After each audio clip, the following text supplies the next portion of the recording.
so many people over-index toward the technology, right? And like not focusing as much on usability or the customer need and the customer use model and really understanding that deeply. And I loved it. I think that's partly what attracted me to this conversation, really, is keeping that balance.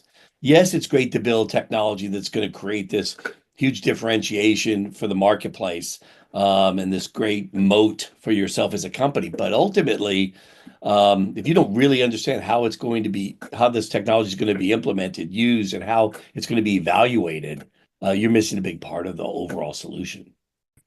Yeah, yeah, no, and that's a vital point, essential, I would say, right? Now over the last 5 or 6 years, I think there's a wide recognition of the fact that, technology is less important, experience is way more important, right?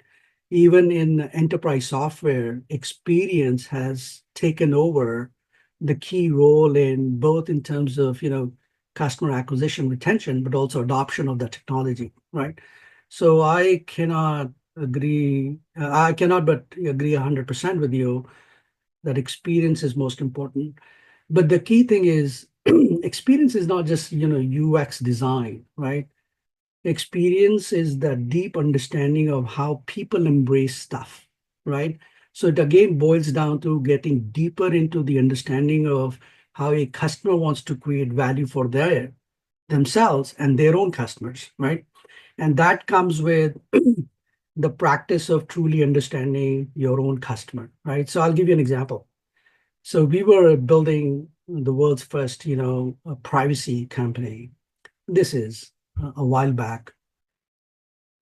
And we all had opinions, right? Everybody has opinions on what that means. And we were all, citizens of the internet. So we all had a view on what privacy means to each one of us.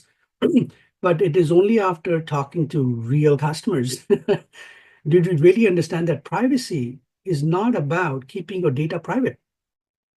This was a huge insight through a 3 month long process where we did, interviews across the world of actual consumers.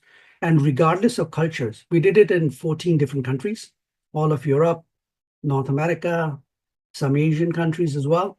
And the one big insight that we drew from that was it is not about keeping my information private. Because you know what? We share our information because we want people to know about us. So it is privacy is not about not sharing data.